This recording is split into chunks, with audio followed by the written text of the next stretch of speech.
Pulso económico que, como es tradicional, vamos a iniciar echando la vista atrás a ver cómo le ha ido al IBEX 35, 0,69 de avance y récord, de nuevo récord, 19.163,6 el índice general al cierre de la sesión, con la banca decididamente impulsando las subidas. El BBVA, el que más sube, 2,43 arriba, CaixaBank 1,78 arriba, Sabadell en tercer lugar 1,59 arriba y aquí seguiría pues Santander, etcétera, etcétera. Y en el lado del rojo, Solaria, la que más cae, 2,96 abajo, Acciona Energía 2,77 abajo y Naturgy 1,45 abajo. Y a continuación les voy a adelantar a modo de titulares lo que probablemente sea lo esencial de nuestra tertulia de análisis económico, la que mantenemos aquí cada tarde con los mejores expertos para que a ustedes no se les escape un detalle. Bueno, en nuestra tertulia hoy tenemos que hablar, por supuesto, de la deuda pública, que ha llegado, que cada mes que pasa es una suma récord, claro, 1.740.000 millones. 4,3% más. Claro, dice el Gobierno, hombre, la deuda se modera en relación a su proporción con el Producto Interior Bruto. Efectivamente, después de haber hecho más trampas que en una película de chinos, la deuda se modera, pero hay que mirar los términos absolutos si uno quiere acercarse a la realidad de este parámetro, que puede ser muy peligroso para la economía española. Y hablaremos también de Indra. ¿Y por qué? Bueno, pues porque los suizos de UBS han ampliado su participación en el capital de la empresa que aspira a ser el líder armamentista español, han tomado un 4,75 o han completado hasta un 4,75 de la compañía y hay un anuncio de acuerdos de carácter industrial y técnico con Rheinmetall y con MAN, que son dos compañías alemanas relacionadas claramente, esta sí, con la industria de la defensa. Dicho lo cual, lo que hacemos es presentar a nuestros invitados hoy para empezar nuestro debate. Don Juan Iranzo, catedrático de Economía Aplicada, director de Armadata, muy buenas tardes. Buenas tardes, encantado de estar una tarde más en un día apasionante porque afortunadamente parece que se consolida la paz y desde luego así lo dice el IBEX. Cuarto día de aumentos de progresos en el IBEX, que no es poca cosa. José Ignacio Enríquez, actuario financiero y presidente de varios fondos cotizados de renta fija. Muy buenas tardes. Pues también he estado encantado de estar en día de paz y de calor con Juan y contigo, Javier, hoy, en la tertulia. Iba a decir en la presentación, y accionista de SpaceX. Entre los primeros accionistas. Sí. Empezando por la cola. A lo que vamos. La sesión del IBEX. No solo se han consolidado los 19.000 puntos, que era la duda a primera hora de la mañana, sino que hemos acrisolado los 19.163. Y la cosa parece que puede continuar. Realmente, quien ha sufrido de verdad la crisis provocada por la guerra, es decir, por el shock de oferta del incremento de los precios de la energía, especialmente el petróleo, ha sido el mercado de deuda, pero no el mercado bursátil, porque en la peor de las situaciones no ha bajado 17.500 puntos, creo recordar, de tal manera que se manifiesta en primer lugar que hay una enorme liquidez en el mercado y que eso se sigue consolidando, que todavía se esperan importantes resultados de las empresas, básicamente de las empresas del IBEX, que están diversificadas a nivel internacional y que se van a recuperar probablemente, según los mercados, del shock petrolífero que se ha sufrido durante 3 meses y medio. Luego, por otro lado, hay que tener en cuenta que hay menos alternativas desde el punto de vista de la inversión, porque también parece que en el mercado se consolida que el Banco Central Europeo por ahora va a parar la subida de los tipos de interés, porque evidentemente, ¿qué significa la paz? Que el precio del barril, como luego veremos, ha bajado espectacularmente, que va a haber menos tensiones inflacionistas y que va a haber más crecimiento. Por tanto, eso genera importantes beneficios a los diferentes sectores, como luego analizaremos también. Eso, evidentemente, lo ha valorado muy positivamente el IBEX, que hoy incluso ha subido, como muy bien dice usted, que hoy hubiese sido un día lógico para recoger beneficios. Pues no ha sido así. Pues sí, cuarta jornada consecutiva, en cualquier momento pues vendrá esa recogida de beneficios que siempre ocurre, pero de momento lo que tenemos es un entorno en el que España, la percepción exterior que hay es muy positiva, España está de moda. En algunas cosas, pues afortunadamente no se han enterado de los problemas políticos y estructurales que tenemos, entonces el inversor extranjero pues ahora mismo está confiado en España, lo vemos en el diferencial de deuda con países como Alemania. Existe una masa monetaria en circulación inmensa, que luego hablaremos un poco más en detalle, ¿no? Quizás la FED va en la línea de medidas ya no tan convencionales como subir o bajar los tipos de interés, sino que hay otras, como reducir la masa monetaria en circulación, reducir la velocidad del dinero, que no haya tanta alegría cuando hay que frenar la economía, y luego sobre todo que el BCE pues el jueves subió 0,25 y hoy pues nos hemos estrenado con este acuerdo de paz, que confiemos que sea el definitivo. El petróleo está bajando, el petróleo ahora mismo, si ves ya el futuro de New York, el mercantile, ¿no? A lo que se está tradeando, lo miré hace un ratito y está ya en los $70, con lo cual bueno, pues ya es una cifra que le da mucha alegría a la economía en general y a España en particular, que es un país que depende del petróleo para muchas cosas. El sector turismo está en positivo y esta última subida del BCE casi se la podían haber evitado si hubieran querido, si se hubiera conocido el desenlace el acuerdo de paz. De cualquier modo, ¿qué impacto tiene? Pues que ya probablemente, presumiblemente, en la próxima reunión ya no están forzados en subir otro cuartillo de punto, con lo cual se va a quedar ahí. Y si los tipos de interés no suben, eso es bueno para la bolsa. Bueno, hablemos del petróleo. El crudo consolida una caída de un 2%, una más, y está en su nivel más bajo de los últimos 3 meses desde que empezó la guerra. El West Texas es uno de los índices más utilizados en el mundo, además del Brent, está por debajo de los $80. ¿Seguiremos viendo caídas en el petróleo? Yo estoy convencido y de hecho los mercados de futuros se lo anticipan. Hay que tener en cuenta que se va a incrementar espectacularmente la oferta, porque muchos países árabes no podían exportar el petróleo que estaban produciendo, lo tenían almacenado, estaban los stocks al 100% y de hecho en algunas ocasiones estaban incluso tirándolo al mar, lo que es una barbaridad desde el punto de vista medioambiental, pero se estaba produciendo para no cerrar los pozos, porque eso sí que es importante que los analistas lo tengan en cuenta. Los pozos tardan mucho tiempo luego en recuperar su producción, por tanto va a haber un exceso de oferta procedente precisamente de los países que tienen que utilizar el estrecho de Hormuz y luego por otro lado hay que tener en cuenta que se han buscado alternativas, que eso también ha generado un aumento de la oferta y una demanda que se ha moderado ligeramente. Por todas estas razones lo normal es que los precios del barril estén por debajo de los $70 el barril, que siempre lo hemos dicho aquí, que entre 65 y 70 beneficia a los países importadores porque evidentemente es sostenible desde el punto de vista de incremento de precios, pero también beneficia a los países exportadores porque lógicamente no generan tensiones respecto al crecimiento y la inflación de sus clientes. De tal manera que yo creo que vamos a ver un precio del petróleo ligeramente por encima de cómo estaba hace tiempo, pero hace unos meses, pero por debajo de los $70. Y luego se ha producido un hecho curioso. Ha habido algunos momentos, y hoy prácticamente también, que el Texas estaba por encima del precio del Brent. Estaban alrededor de los $77 en un momento determinado. Bueno, pues eso también es bastante significativo. Quiere decir que el Brent cada vez es más abundante. Pues sí, el Brent siempre era un poquito más caro, ¿no? que el de Texas, que era más fácil fabricarlo, pero la tendencia en el petróleo a largo plazo, y viéndolo no coyunturalmente, sino estructuralmente, es una tendencia a que el precio se modere, a que el consumo sea menguante, porque además nos hemos acostumbrado a prescindir en determinadas... Y China ha metido un bajonazo. China va por el tema eléctrico, han entrado ahí, y entonces digamos que estos meses en los que ha habido tensiones, pues les ha venido bien porque han tirado de ingenio, placas fotovoltaicas y demás, ¿no? Con lo cual se prevé incluso que pueda haber un exceso de barriles el año que viene, pero bueno, eso es a mucho pronosticar. Yo creo que hay un elemento adicional a los que ha comentado Juan, que están todos súper bien apostillados, que es el tema de los petrodólares. ¿Os acordáis que hace 2 o 3 años hubo un grupito de países llamados los BRICS, que son los díscolos frente a Estados Unidos, Brasil, Rusia, China, que empezaron un poco a horadar la situación de predominio que tenía Estados Unidos con los Emiratos Árabes y con Kuwait con el tema del trading del petróleo. El trading del petróleo se hacía siempre en dólares, era la moneda en la que estaba establecido y bueno, pues empezaron a sacar pecho estos países y llegando incluso a alardear de que ya casi un 20% del trading del petróleo se hacía en monedas alternativas al dólar.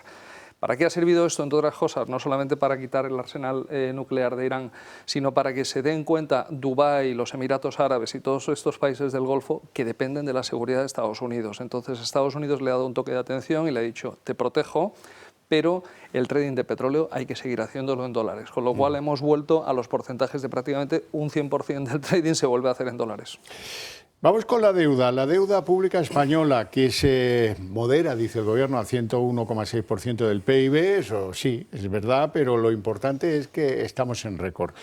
1.740.000 millones y creciendo al 4,3%. Las verdades a medias son peores que las mentiras, de tal manera que efectivamente la deuda sigue creciendo a un ritmo espectacular del 4,3%. En concreto debemos 1,7.400.000 euros, de tal manera que esa situación es creciente y bastante insostenible. Para que se hagan una idea, que eso es quizá más ilustrativo, cada residente en España debe en este momento 35.151 euros. Incluyendo los recién nacidos. Cualquier nacido se encuentra ya nada más nacer precisamente con esa deuda. Esto pronto nos dirán, ha bajado la ratio porque los inmigrantes con papeles han bajado, han conseguido que el ratio ya per no cápita, sea tan alto el ratio per cápita, efectivamente. Pero el asunto de medirlo respecto al PIB, en primer lugar hay que tener en cuenta que el PIB probablemente ha crecido menos de lo que las cifras dicen, como también hemos aquí comentado en otras ocasiones. Y luego que ha habido un incremento de la inflación en los últimos meses. Por tanto, se divide por el PIB nominal, que es el real más la inflación. Si es el denominador mayor, que no nos favorece. Si es mayor, pues evidentemente el resultado es menor, es ese 101%, pero en cualquier caso, 1,6. Es una cifra espectacular. Y calofriante. Pues sí, estamos en una situación a nivel de deuda que, por ponerlo en términos internacionales y comparativos, estamos en el top 20, ese famoso top 20 que se utiliza en muchos índices, pues nosotros estamos en el número 18 y subiendo, es decir, escalando posiciones, peleándonos con Mozambique, con determinados países emergentes que tienen un nivel de deuda. En ese top 20, ¿qué países tenemos cercanos de nuestro entorno? Que podamos decir, pues nuestro hermano menor, Portugal, están en el 92%, están por debajo del 100%, Alemania igual. Entonces, tenemos muy poquitos países desarrollados, quizás Italia, ¿no?, que es el caso más paradigmático. Bueno, que Italia siempre ha tenido históricamente una deuda muy por encima de su PIB.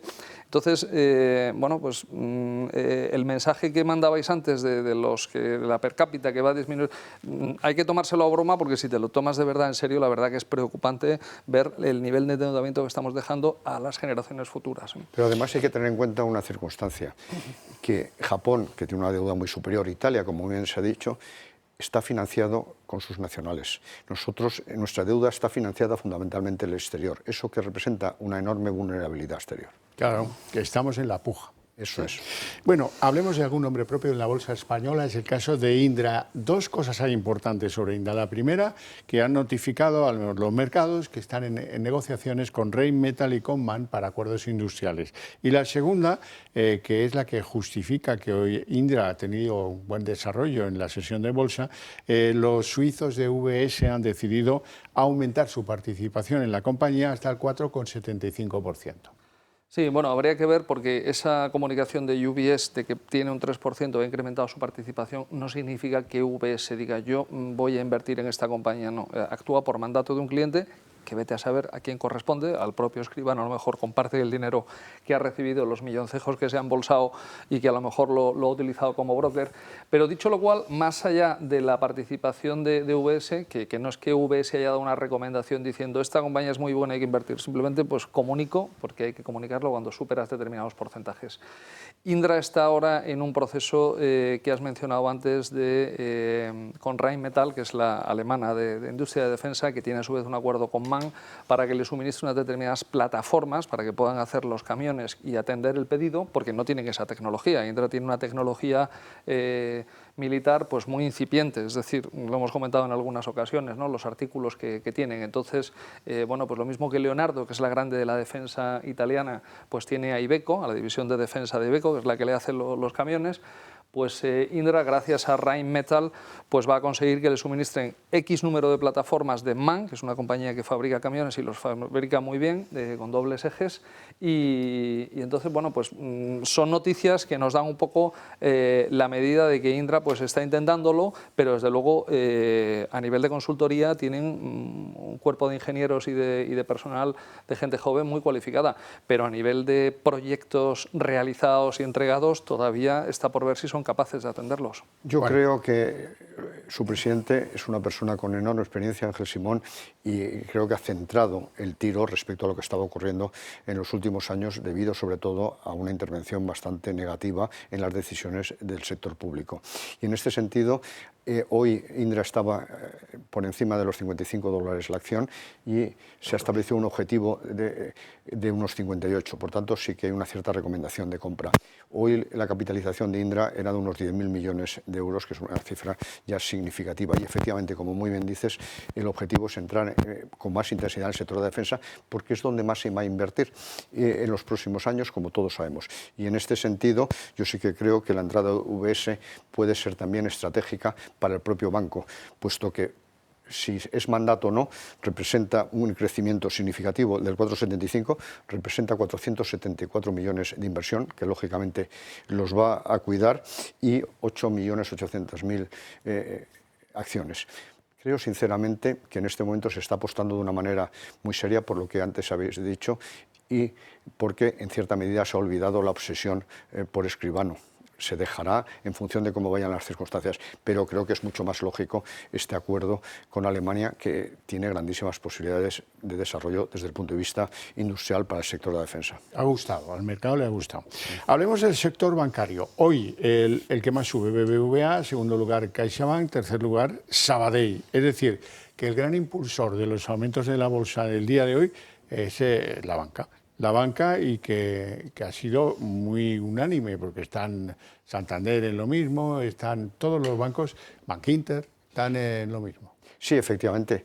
En primer lugar, porque probablemente se produzca una aceleración del crecimiento o no se reduzca el crecimiento, aunque es verdad que durante unos meses todavía vamos a tener cierta resaca de la guerra, pero en cualquier caso mayor crecimiento y menos inflación, que significa menos morosidad. Y ese es el factor fundamental para la banca, porque la morosidad es la que estrangula una actividad que opera con márgenes muy estrechos. Por tanto, ahí hay que tener en cuenta que la morosidad es clave. En segundo lugar, yo creo que tiene un nivel de tipos de interés bastante confortable, porque el Banco Central Europeo ha tensionado un poco más los tipos, pero no mucho más, como también se ha comentado en esta mesa.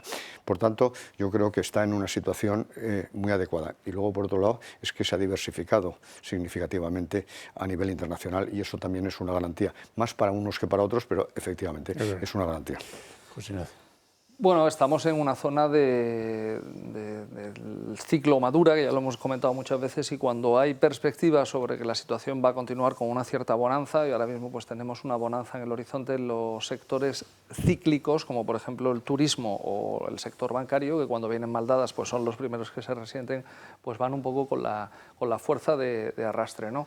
Estamos en el último arreón antes de que lleguen las vacaciones de verano y digamos el trading de mercado pues baje a niveles prácticamente irrisorios, con lo cual es normal que haya una consolidación, bueno, hay que presentar unos resultados del segundo trimestre y semestrales ante CNMV, y entonces pues ahora mismo digamos que va lanzado, y si los elementos acompañan, como el tema de la guerra y el tema del turismo, pues mucho mejor.